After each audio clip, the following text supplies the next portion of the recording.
আপনারা জেনে খুশি হবেন যে আজকের উনি আসার চেষ্টা করেছিলেন, কিন্তু বিভিন্ন বাধ্যবাধকতার কারণে তিনি আসেন নাই। আপনারা দোয়া করবেন আগামী এই চরমনায়ের বার্ষিক মাহফিল যেন মাননীয় প্রধানমন্ত্রী আসতে পারে, সেই সক্ষমতা যেন আল্লাহ তাকে দান করে। আপনাদের কাছে আমাদের মাননীয় স্পিকার, আপনাদের বরিশালের সন্তান, ভোলা থেকে নির্বাচিত জনাব হাফিজউদ্দিন আহমেদ সাহেব দোয়া চেয়েছেন। আপনারা জানেন কয়েকদিন আগে তার স্ত্রী মারা গেছেন, তার স্ত্রীর জন্য দোয়া করবেন। আপনারা জানেন আপনাদের বরিশালের সন্তান, আমাদের জাতীয় সংসদের চিফ হুইপ নুরুল ইসলাম মনি সাহেব, উনিও আপনাদের কাছে দোয়া চেয়েছেন। আমাদের এই সংসদ বরিশাল সদরের এমপি জনাব মজিবুর রহমান সরফ সাহেব সহ অনেকে আপনাদের কাছে দোয়া চেয়েছেন, আপনারা দোয়া করবেন।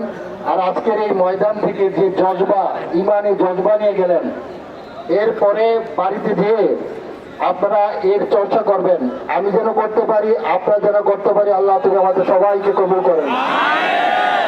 হে আল্লাহ তুমি আমাদের অন্তরকে কোরআনের জন্য কবুল করুন। হে আল্লাহ তুমি আমাদের অন্তরে ঈমানকে প্রিয় করে দাও। হে আল্লাহ তুমি আমাদের সন্তানদেরকে কোরআনী জিন্দেগি লাভ করার তৌফিক দান করো। আল্লাহ তোমার এই বরকত যেন সারা পৃথিবীতে ছড়ায় যায়, সেই তৌফিক তুমি আমাদের দান করো। আজকের এই চরমনায়ের মাহফিলে আমি পড়াশোনা করি নাই কোরআন নিয়ে, কিন্তু যে জজবা, ইমানের জজবা যে আজকে দেখে গেলাম, আল্লাহ যেন এই জজবা আমাদের সকলের অন্তরে দান করেন। সবার কাছে মাননীয় প্রধানমন্ত্রীর জন্য দোয়া আছে, দেশের জন্য দোয়া আছে, আমাদের হুজুরদের জন্য দোয়া আছে, সবার কাছে দোয়া আছে। আমি বিদায় নিচ্ছি, আমার জন্য দোয়া করবেন।